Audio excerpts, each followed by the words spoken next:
So usually justice in the justice system, the Justice Department, et cetera, at least in the United States, is 80–90% about catching criminals and punishing them, trying them, making sure that they're guilty if you can, and then putting them in jail or killing them in some cases.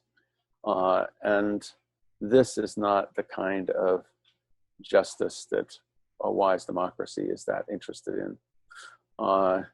If you are trying to create long-term broad benefits, those broad benefits need to include the healing of damage that was done and the transformation of the relationships that were torn by the damage that was done. So what we're looking for, wholeness and balance. So when somebody does something to somebody else, having them really hear each other's experience, and it doesn't necessarily demand forgiveness. Very often forgiveness happens, but that's not the point. The point is to fully hear each other, to have, for the different parties involved, to be able to experience each other's world, and to have the larger community, because any harm that is done also both harms the community, and the community was somehow involved in it. The larger systems, the fact that people are isolated from each other or dissed somebody, tremendous amount of violent crime arises from shame, from people being disrespected, put down in various ways. And that's a research thing. Shame is the underlying most violent crime. So that's the larger community, the larger society needs to see itself as both an entity, a collective entity that needs healing, and a collective entity that needs to take responsibility. So that's the kind of thing you're looking for in the conversations here, is have people really hear each other and become part, take responsibility, become part of both what happened and what is going to happen next, whatever that may be. So the healing is a coming back into a place where we can all take our proper role in making a positive difference in what's going on. And so punishment is, sometimes punishment changes people, but more often than not, punishment just solidifies patterns that are there, sometimes makes it worse. Somebody did a minor crime, is put into a major prison, and they learn from other prisoners, both in terms of here's how to defend yourself, here's how to fight, here's how to get your way when somebody else is stopping you. And they're also abused in the prison situation where maybe they weren't before, and they start developing patterns that are more defensive and violent than they had when they came in. Or in some cases, they're learning violent ideologies. So the idea that punishment is simply, if you are afraid of punishment, you will behave yourself, or if you are punished, you will change. There's a grain of truth in that, but it is not nearly as large as we think, and an awful lot of people end up going back into prison after they've been released. So rehabilitation is a sense this person has certain shortcomings, and we can fix them with therapy, with education, with training, etc. And depending on the nature of the rehabilitation, that can help. But often it is a matter of, we are trying to make you more like us. We're trying to make you fit in to the sick society that we have designed. And to that extent, it is very limited.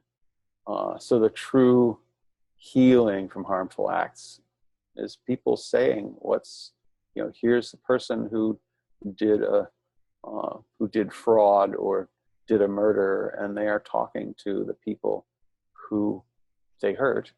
And the people they hurt are saying, this is what happened in my life because of what you did.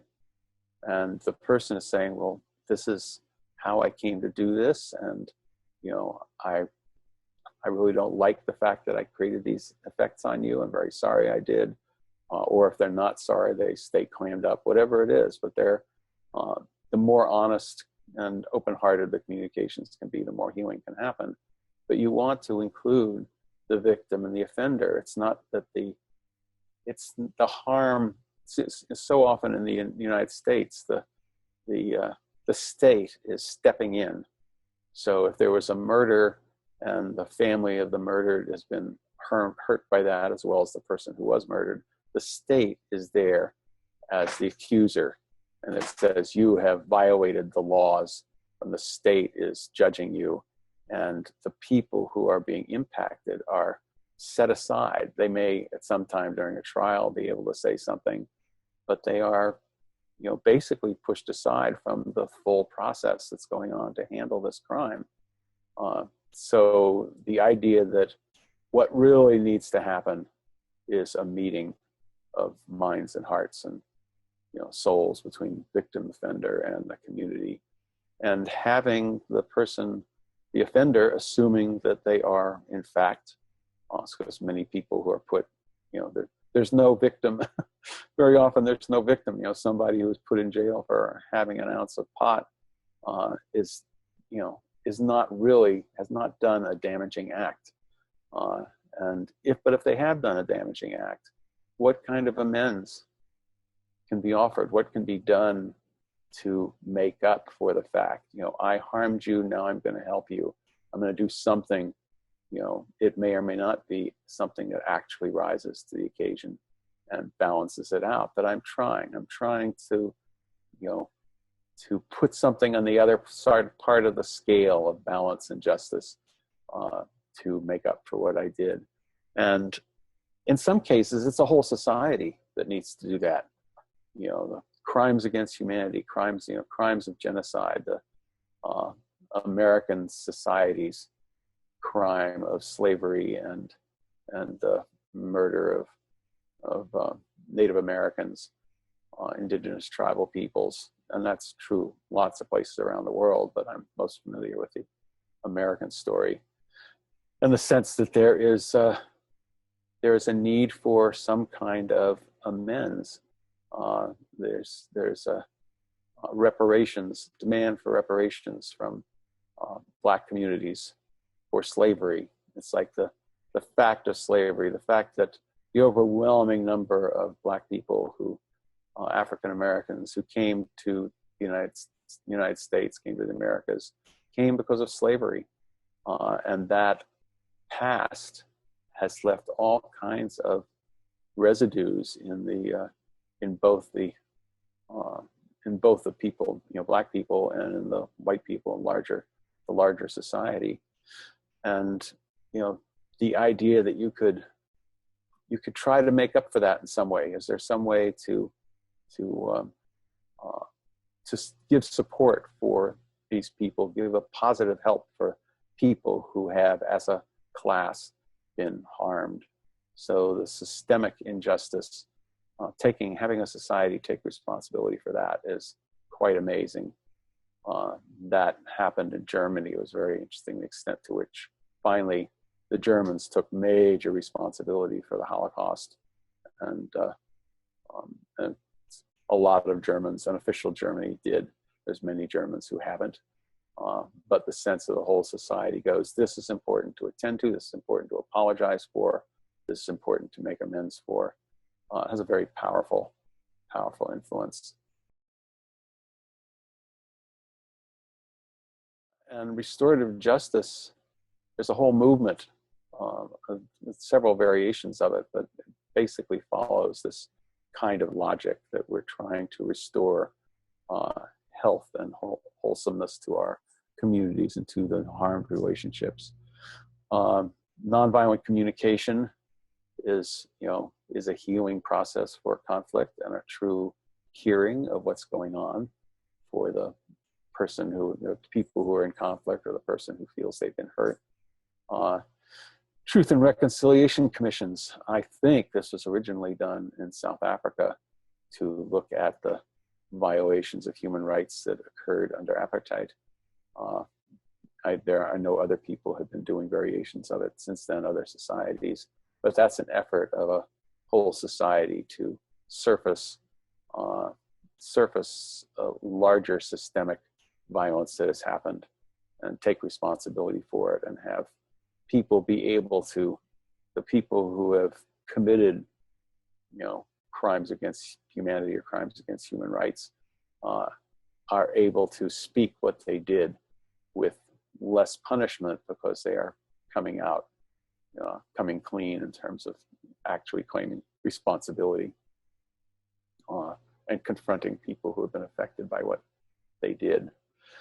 Affirmative action is just an American approach to helping minorities who have been held back by systemic forces, giving them some favorable opportunities, like for education or certain jobs. If you have, schools may have requirements of certain percentages of women or Black people or whatever to get into the school. And so some people who are, quote unquote, less qualified may get in because of their race or gender or whatever, and that is protested by people who are in the majority culture, who feel they're being biased against. But the fact is, they didn't speak up when they were benefiting by the privilege of being in the majority. So there's a sense that the affirmative action is trying to level the playing field somewhat. It's like having handicaps when you have a race or something, to level the playing field somehow. And reparations and apologies from national leaders. It's like apologies. They think it was Australia. There was a major apology by the Prime Minister of Australia about a decade ago for the whites' treatment of Indigenous people in Australia, which had a profoundly positive effect. So these are all efforts to heal the larger community, rather than just punish or deny, punish crimes or deny social injustice.